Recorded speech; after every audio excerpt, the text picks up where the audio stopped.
to deal with the number of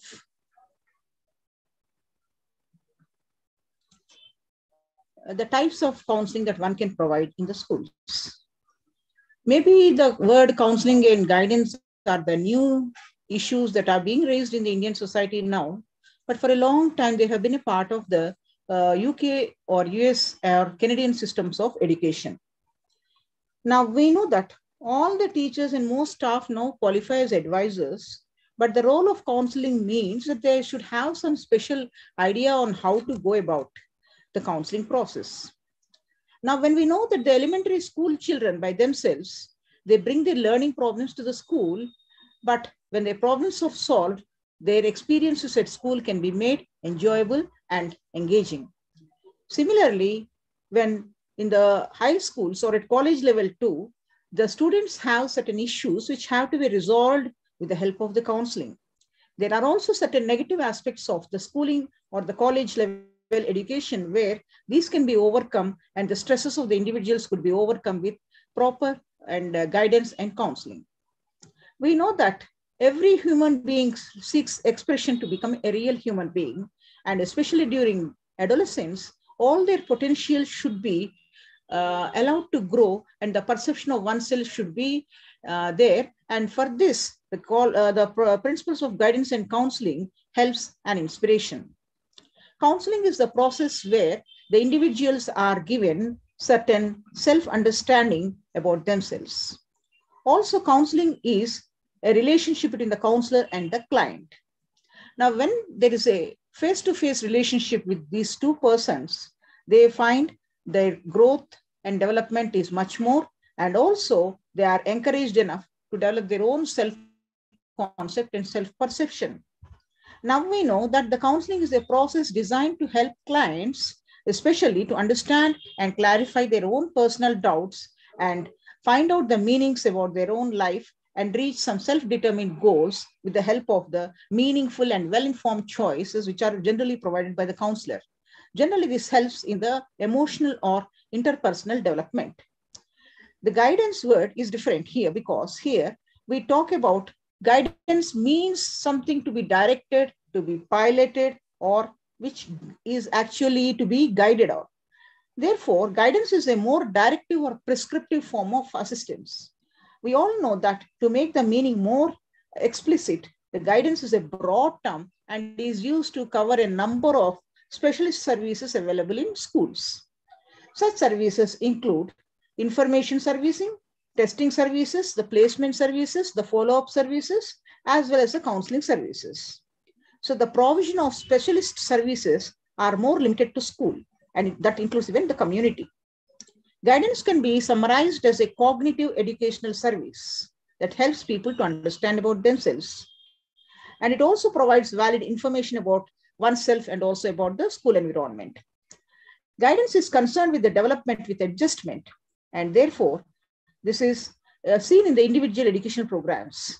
On an individual level, guidance means all the aspects that are related with the school or with the vocational choices or even their personal choices.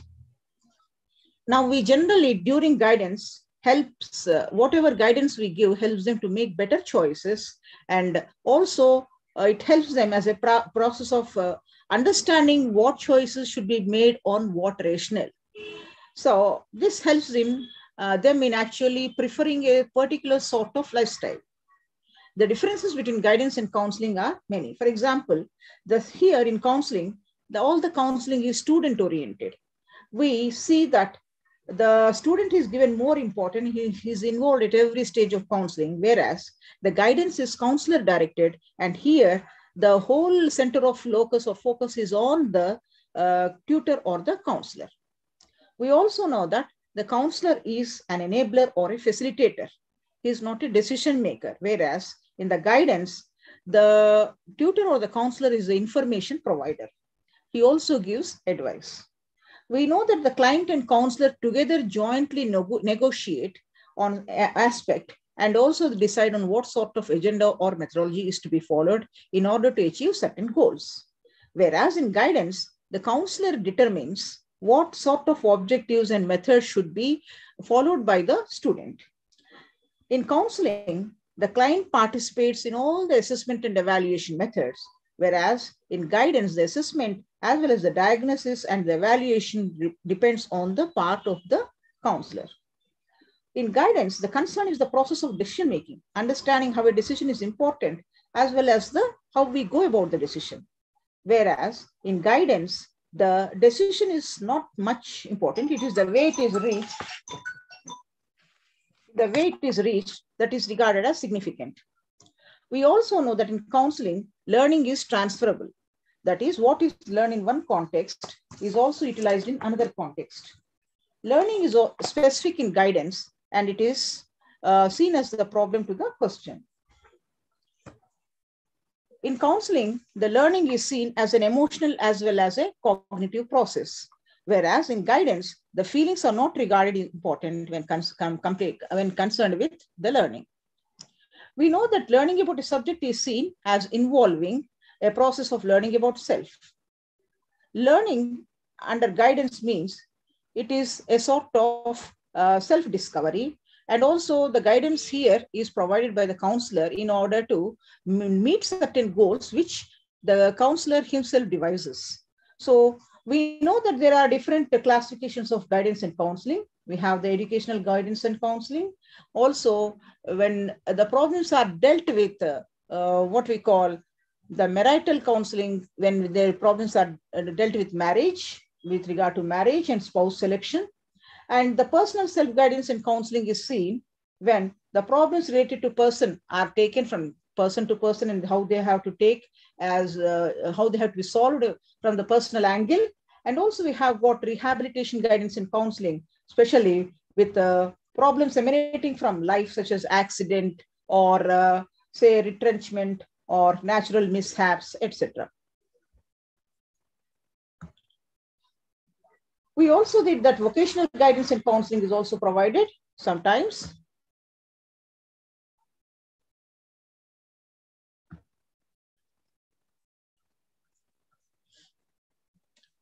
Due to problems at work and training and career choices. So we have got these many types of guidance and counseling related to either education or vocation or to the marital aspects or the family life and marriage. When we consider the types of counseling and guidance, that depending on the number of persons who are involved, we can talk about either the individual counseling, where a person is actually a counselor tries to solve the problems on one-on-one basis with a client. When we consider the group counseling, here a small number of group of counselors and a trained counselor interact with each other. So there is a cohesive sort of group being formed, and there is an effective counseling session, and there is interpersonal interaction where the person share their ideas. With regard to the educational guidance and counseling, this is a continuous process. Here, the pupil is helped with actually how to resolve the problems with related to education and also the work habits and study skills and practice and interpersonal relations and securing mental health issues with high morale. Now, we know education is a sort of a means of personal advancement, but we also know that with the increasing complexity that is arising in society and with the increasing pace of life, the youth of today has to be equipped to meet the challenges in life. And for this, education is indispensable. So we know that the individual conflicts or whatever are seen at the individual level and the internal conflicts have to be resolved so that in the social setting, the individual is able to fully equip himself with the skills as well as deal a happy life. In recent times, education has come to a wider meaning, and we know that learning in the ultimate analysis is individual or self-learning. That is, the individual should know how to learn. The educational counseling is a philosophy. It helps in the function and role and an activity. Counseling in the educational context is a process by which educational experiences are related to students' experiences. Now, there are many sub-areas of educational counseling. That is, the student has strengths and weaknesses, and in light of the choices, ambitions, and aspirations, whatever he can choose and how he has to administer his weaknesses by either making him undergo through certain tests and also discussing the results with him. This will help in the educational counseling and how one can fare oneself better in either learning activities or reading activities or calculations. All these can be made a part of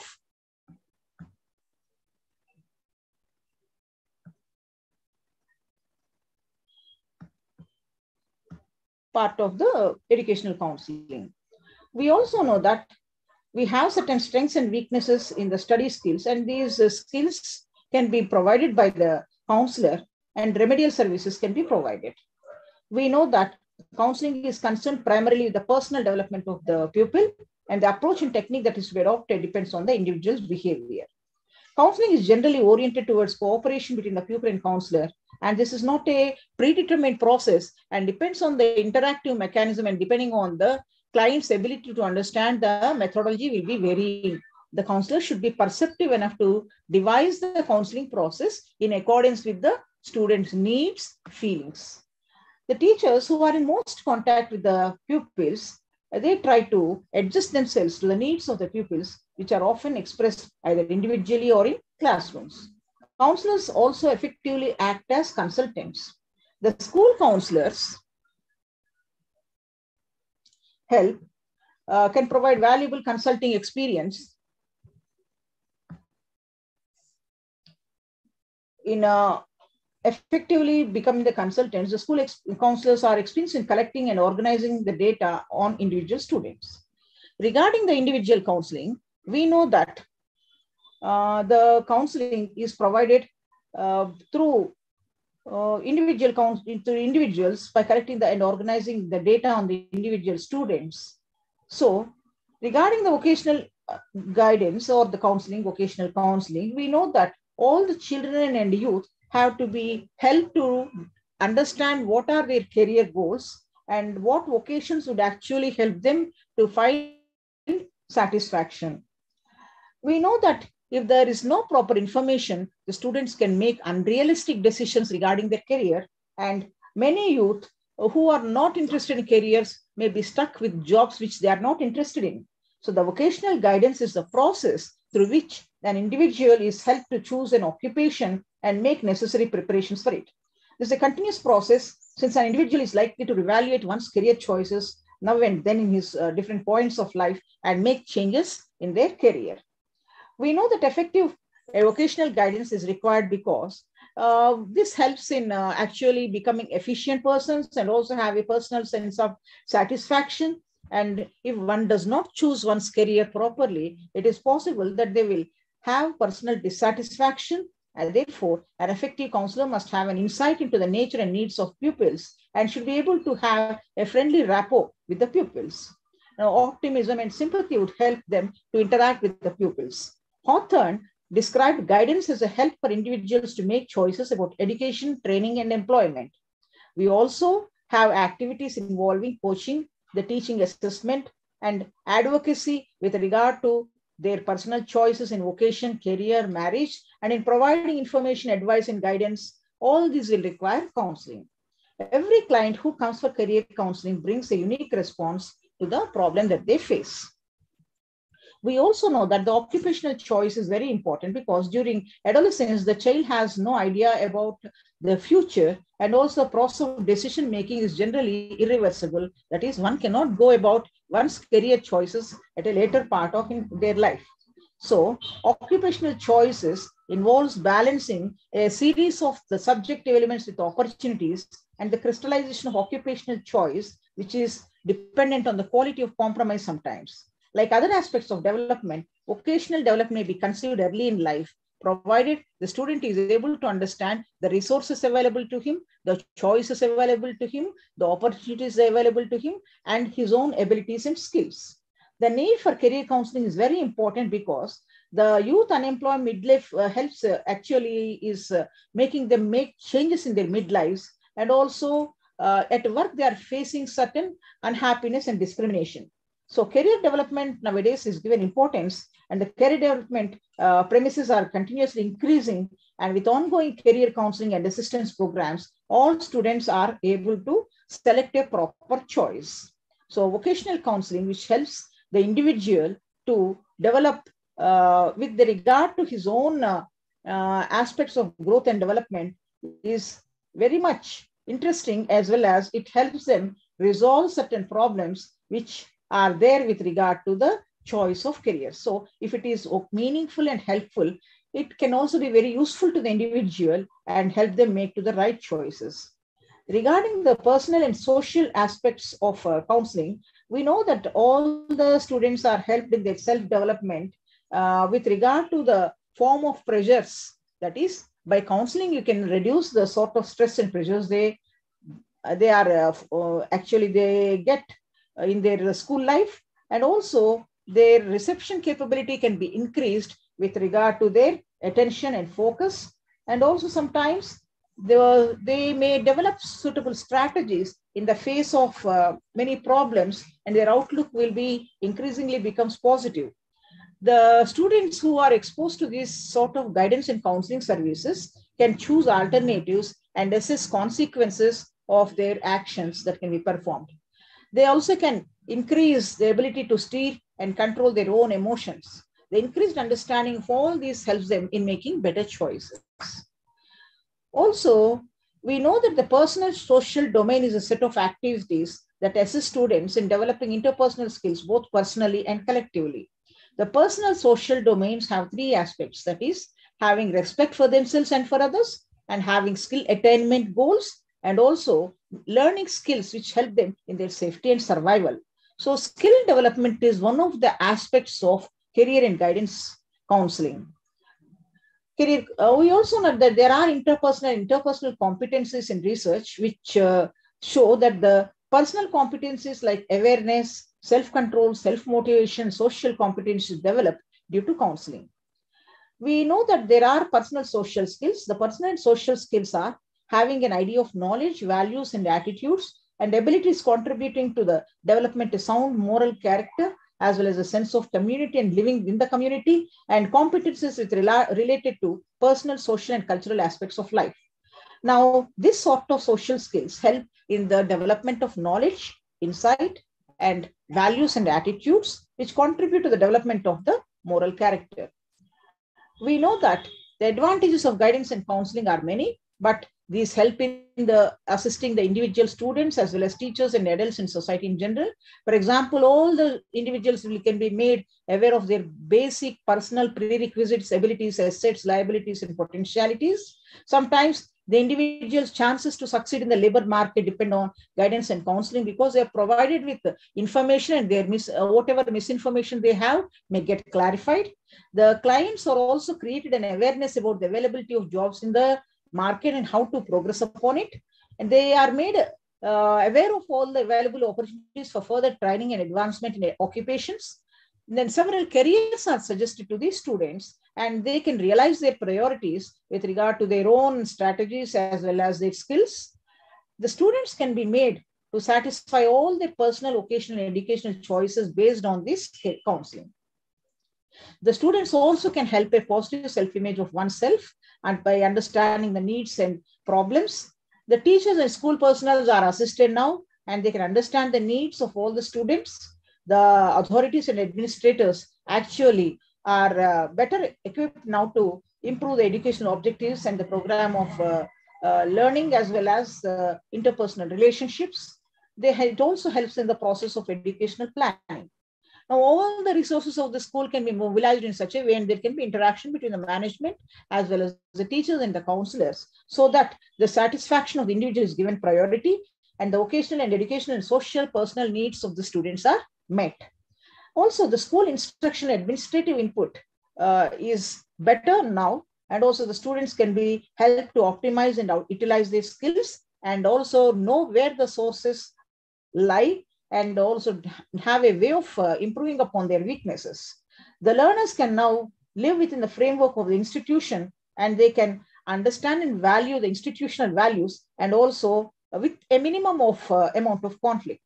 Now, this helps in promoting an individual's mental health and also in promoting human effectiveness.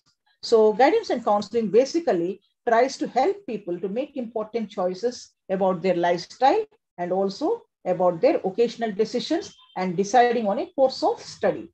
Now, we know that guidance and counseling helps the students, teachers, and adults in society, and the advantages of guidance and counseling helps an individual to be happy in a social setting with the provision of all the information and the information on all the resources and what are the available aspects and what is how the labor market lies. So we know that guidance and counseling are different or distinct in the sense that guidance focuses on individuals making choices, whereas counseling focuses on how to make these changes. So much of the guidance is in schools, that is, where the teachers or the adults or the counselors helps the individuals to make decisions, whereas the counseling helps to actually focus on how to make about these changes. So both guidance and counseling helps in the school setting to make certain choices which will make the individual a happy person.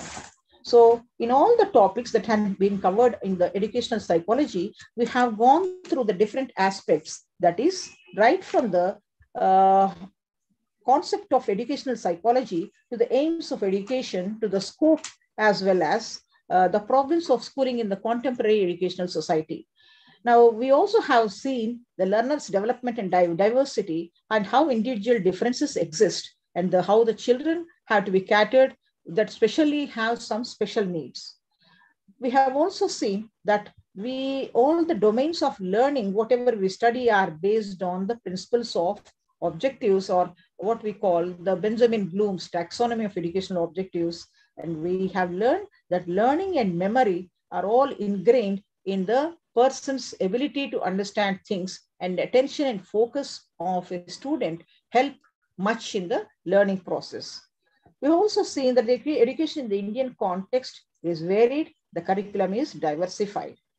And with regard to the stress and anxiety, we have seen that these stressors in the Indian educational context can be actually controlled, or they can be managed with the help of proper interference from the parents as well as the counselors. The guidance and counseling services in India are also have to be enhanced so that the students are able to do well in the schools. So the concept of the educational psychology has been to actually understand the role of the psychologists in the context of the Indian aspect, and how in schooling we can use these concepts of educational psychology. We know that all the individuals are able to learn, and they should be made to learn so as to help them cope up with the environment. And for this process of guiding or making the students learn about things or about how to exist and to make a livelihood, we know that there are certain aspects of psychology which helps the students to better themselves as well as to fare better in social settings. For education itself happens in a social setting or in the social context, that is in a classroom setting. So a school or a classroom is a social setting, and here the psychological aspects are also seen in the interrelationship of the students with other students as well as teachers. And the psychological principles have to be understood by the teachers or counselors to see that the student is able to learn well. The concepts and the principles of educational psychology we have gone through in the first chapters, and we have seen how educational psychology helps the students to develop an understanding about the interdisciplinary nature of education and education as a social science. Later, we have seen that the problems of schooling in contemporary India are many, especially there is no scope for value education, there is poor women's education, there are many curricular issues, and there also workforce absenteeism and the pressure of marks on the students. We know that the selection of subjects and lack of individual education has also made the system a complex one. We have seen that the problems of schooling can be addressed by trying to encourage technology in education, personalizing education, and training the trainers continuously, and changing the aptitude to learn in the teachers. Now, we know that the introduction of technology has got both the pros and cons. That is, there are certain advantages of technology education compared to certain disadvantages too. The educational psychology in this context becomes the application of the knowledge of psychology in education. And we know that it is a science, a natural science and a positive science, where the knowledge of the principles of psychology can be used in education. The scope of educational psychology is such that the learner the teacher, the learning processes, and the strategies are completely learned, and the principles of growth and development and heredity and environment and the human behavior are made use of. With regard to the relation of education and psychology, we know that the human behavior is a common subject for both education and psychology, and the psychology helps in the developing the aims of education, as well as forming the curricular principles and the methods of teaching, and the textbook, how they are written, as well as the innovations in technology or in audiovisual aids. Now, the psychology in education actually helps to understand the student problems and has a relation with regard to what sort of curricular and extracurricular matter has to be taught to the students. And psychology is also involved in how we frame the timetable and how teachers administer, as well as the discipline aspects of the school. Now, coming to the individual differences, we know that many individual differences persist, and the types of individual differences are either inter-individual or intra-individual, and individual difference is a existing concept, and there may be existing differences with regard to the physical differences or the physical size, the aptitudes, attitudes, personalities, learning and achievement, and their motor abilities.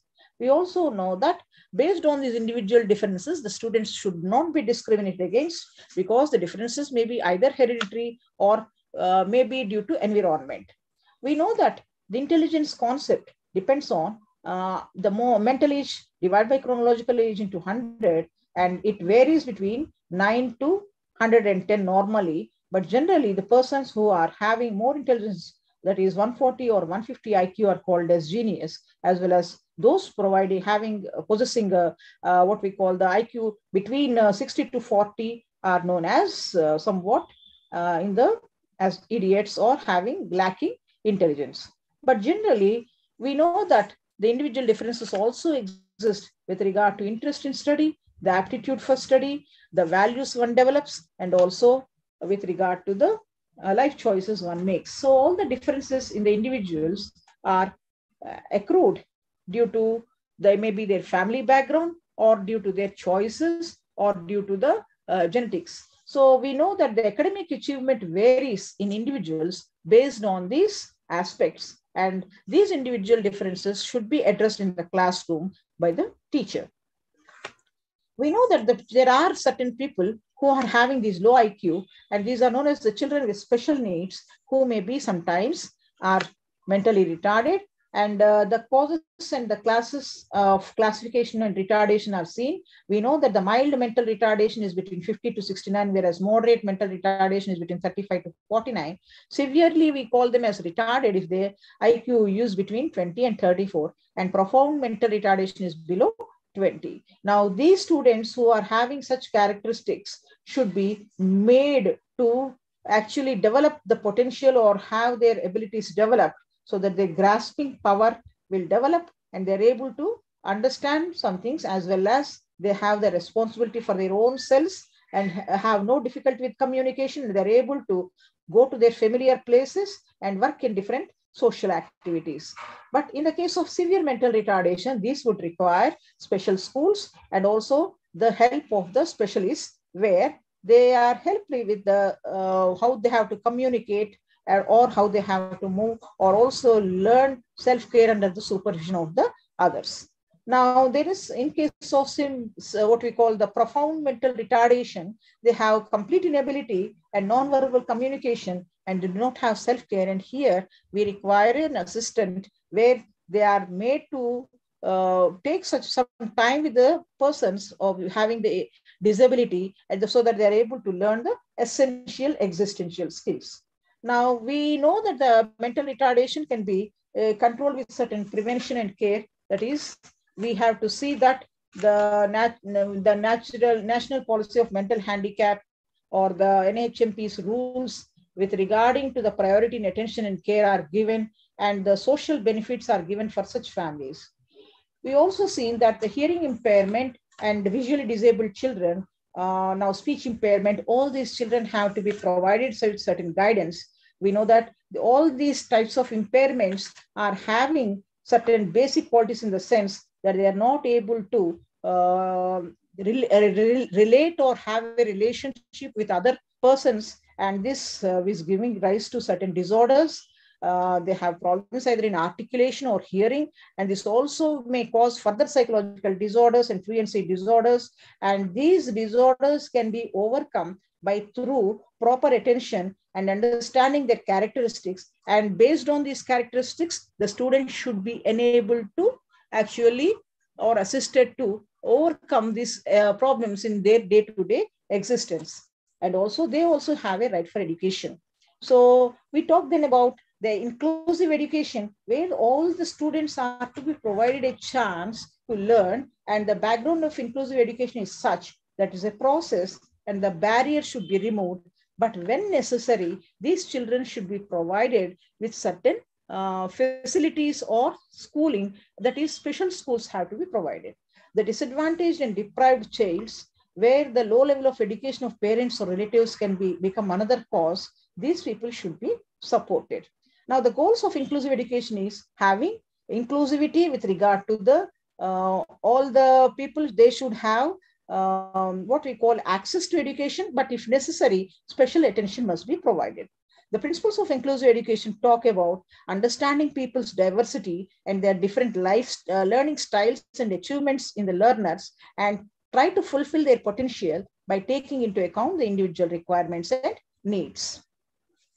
And with regard to the curricula, we have seen that the quality have to be maintained even in inclusive education, and the values and the attitudes that are existing in society should be corrected. And we know that the lack of understanding and lack of skills in the people and limited resources have greatly affected how we teach the disabled.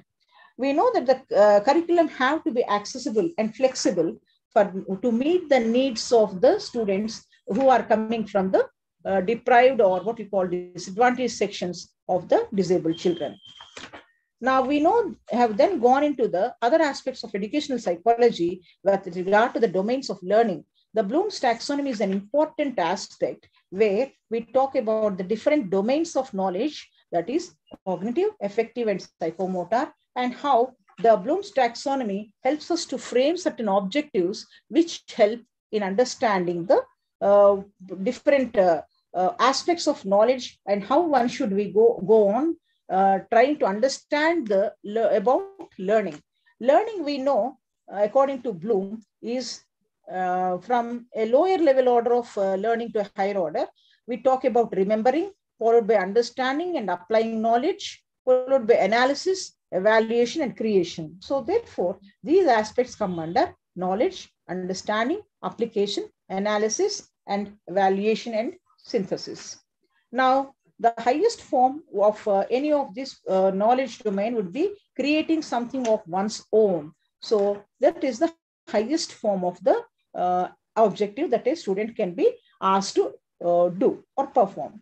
We know that there are different types of learning. One of the learning would be verbal learning or social learning. And we have talked about the theories of social constructivism, where the students are actually helped by their parents or the seniors to develop in regions where they themselves cannot develop on their own. So this is known as a zone of proximal development, right from the age of 13, where the guidance of the seniors or the elders would help the learners to gain understanding about aspects which they are not aware of. And this would help in their learning under the guidance of such a teacher.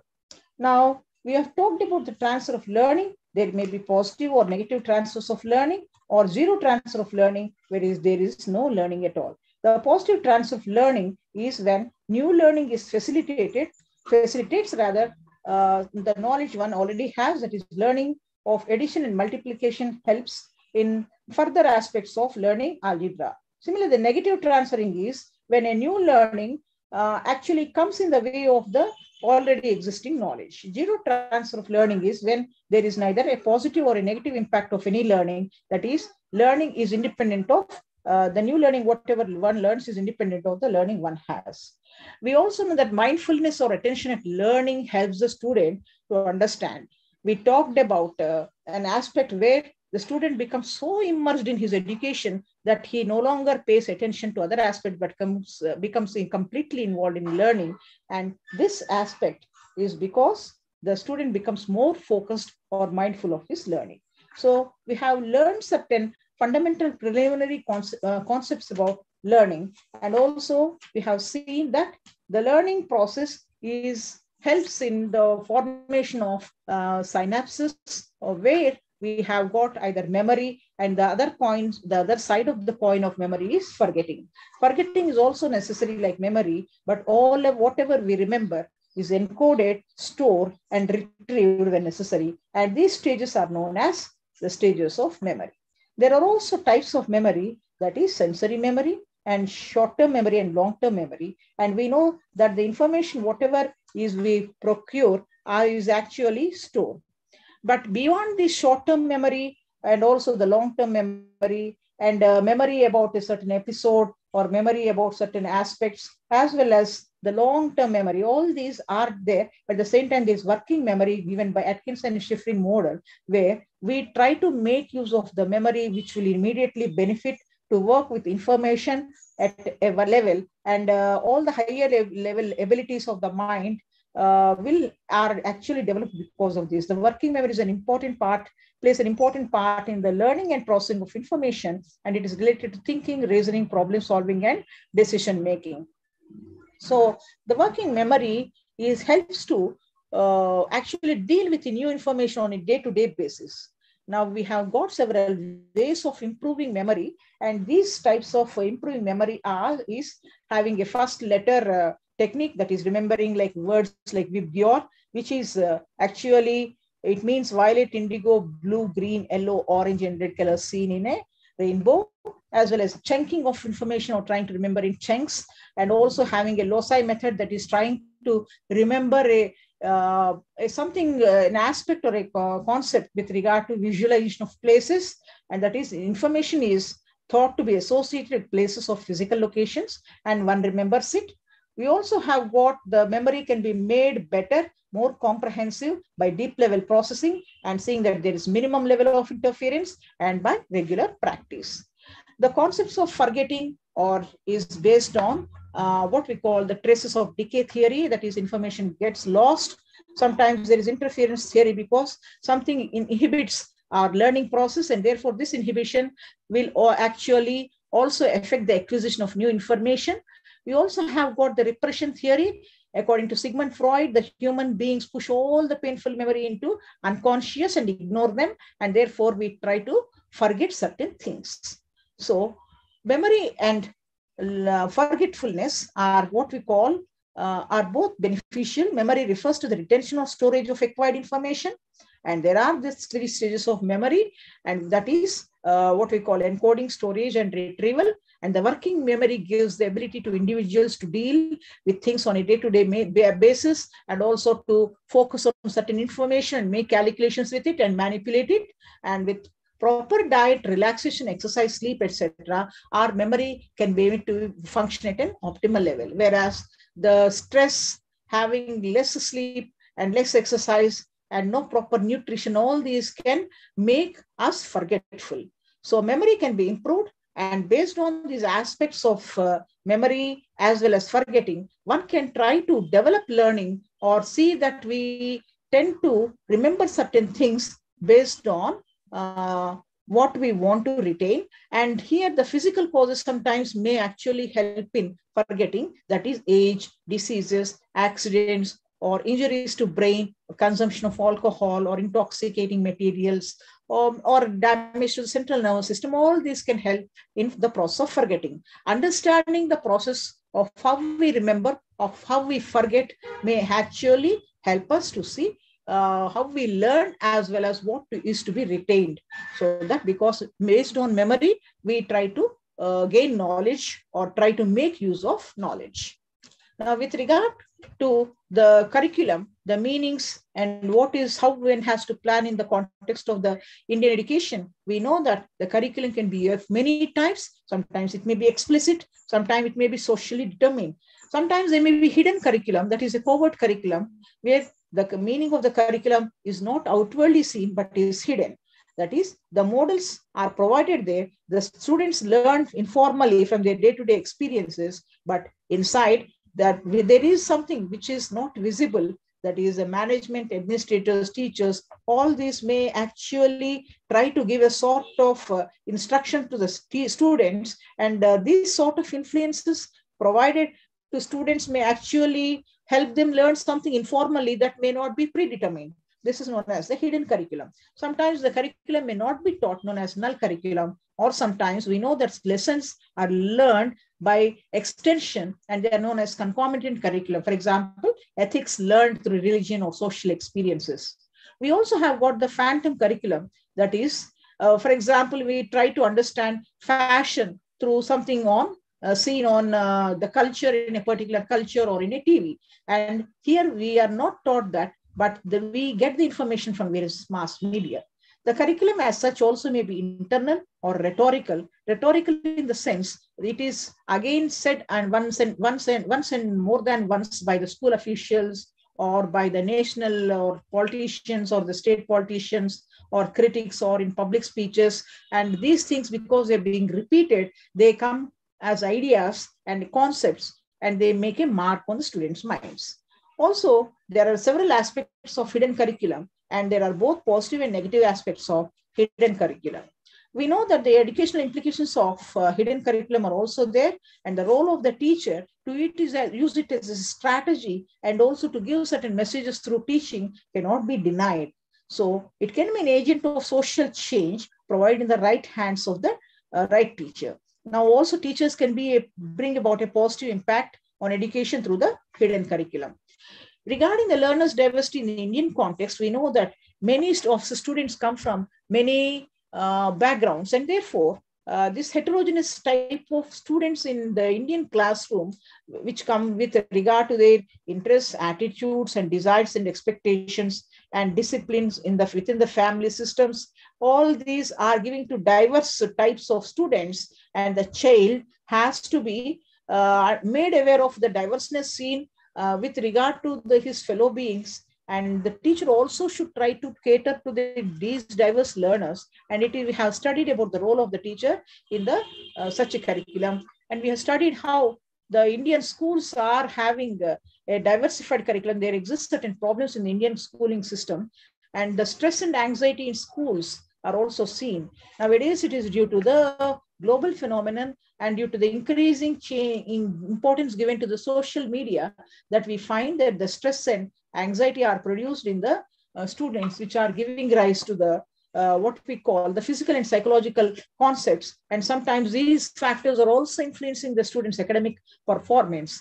And one has to overcome the what we call the academic stress and anxiety by following a number of strategies, like having to-do lists, management of their studies, and having a reward system for themselves, or asking for counseling, and or taking breaks sometimes, or breaking what we call some breaks to actually breathe and settle, and also having good rest and sleep, as well as having good nutritious food and exercise. All these aspects help to adjust one thought patterns, and also practicing some good study habits help the students to cope up with the stress.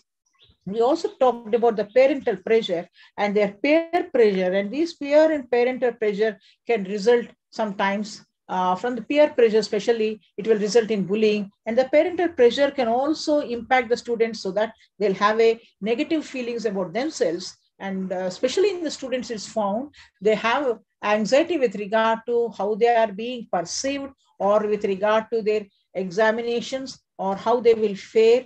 And the test anxiety may be also result in certain physical as well as cognitive and behavioral symptoms and emotional symptoms, which if not addressed will actually make the students be stressed and cause negative thoughts. And this will actually see that sometimes it may also create suicidal ideas in the students. So we find that the modern causes of stress and stressors are actually giving rise to a number of phobias, as well as giving anxiety disorders in the students, and make them contemplate the thought of suicides. Now, this is because our Indian educational system as such has taken certain things out of context and has given priorities to certain things.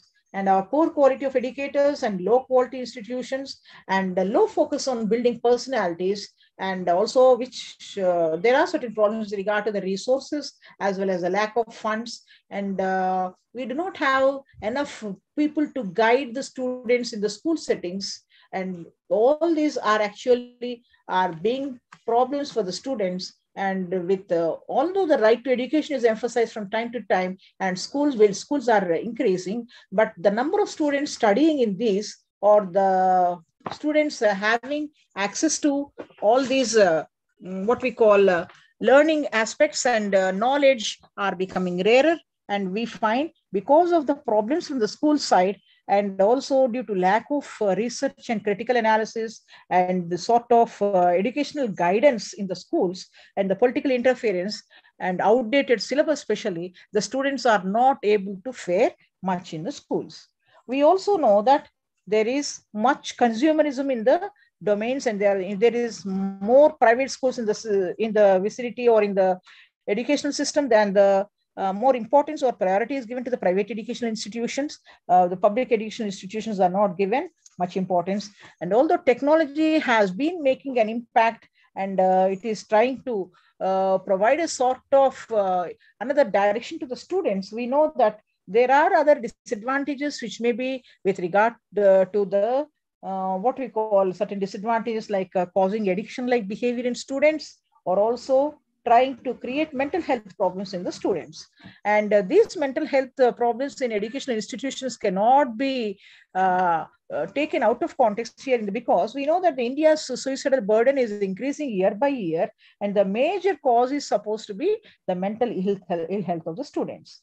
We have to see that proper educational guidance is given, and the failure of examination doesn't mean a failure to get along in life, and proper relationship should be established within the school system along with the students, and the parents also should be guided enough to see that they are able to guide their children properly, and also see that education does not mean only learning, but also the personal aspects and the moral concepts of education. The academic stress is also more nowadays, and this is leading to unhealthy sort of behaviors. For example, all the stressors are leading to nervousness, fear, and anxiety and depression in the students, and these will have long time consequences on the children. And many measures can be adopted to increase the mental health of the students. Some of these would be actually planning all the activities of the school, having good subject experts, and seeing that the expenses of education are within the reach of the children, and seeing that the alternatives are there for career choices in students, and the right vocational choices and are provided through proper guidance and counseling, and helping thoughtful conversations in students, and making them to speak out about, encouraging to speak about themselves, and developing a state of mindfulness in the students about what is happening in the schools as well as their own careers. Now, with regard to the other aspects in the educational psychology, we have also dealt with the aspects of counseling and guidance, and how these different types of counseling may help the students to actually understand the importance of counseling in their own lives. The goals of counseling should be to see that the interests of the students are addressed, and there is reduction in their emotional distress, and having more self-knowledge about themselves, and to have good interpersonal relationships with others. Now, the differences exist between mentoring, where academical guidance is given by the mentor to the mentee, knowing the full background of the student, either social, occupational, vocational, as well as educational backgrounds. And this would help the mentor to actually guide the mentee on a right path of career, and also to make appropriate choices, and also help in the creative aspects of the profession. Now, we know that there are certain problems in classroom guidance, because the teacher by themselves cannot help in the school setting, which is filled with the busy hours. But to improve the productivity, he has to take the help of the counselors, and with the help of the counselors, the teacher may be able to analyze the problems of the student, and see the problems generally are something like forgetfulness or weakness in concentration in students, or dislike for studies, or escaping from schools, or having low achievement or being slow in studies and carelessness and or forgetting about their exams. All these aspects could be checked by the teacher along with the student with the counselor, and proper suggestions can be made. Now, also you have seen that the career counseling would be helpful to the student, and there is a difference between with regard to guidance and counseling, whereas guidance is from the point of the counselor, whereas the counseling is done from the point of the client. The differences between counseling and guidance is one more aspect where the client in counseling participates on assessing his own needs, and he jointly negotiates a contract about what one has to achieve, and there is concern with the process of the decision making.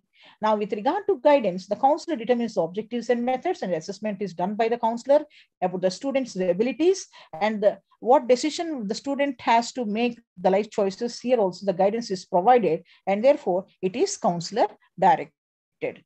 With regard to the other types of guidance and counseling, we have got educational guidance, counseling, marital guidance and counseling, personal social guidance and counseling, rehabilitation guidance and counseling, especially for students with problems emanating from having accidents or losing one of the parents or having natural mishaps. All these are handled because all these may also be stressors in the student's life.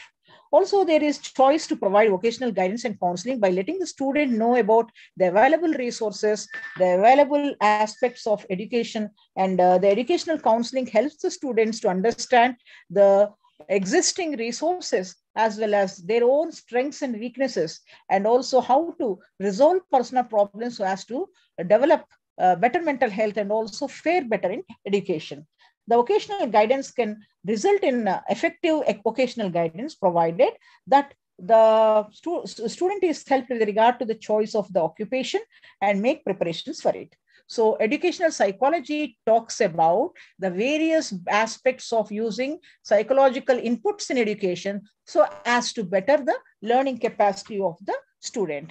And with this, we come to the end of the as all the chapters of the textbook, and I hope you will be making an important note of all the things that we have gone through and see that most of these aspects are covered, and you have a good reading of the textbook and also try to understand the various aspects in connotation to each other and come to an overall idea on how the educational psychology would help you in becoming better psychologists and also help you to guide the different students in when you try to teach. Thank you.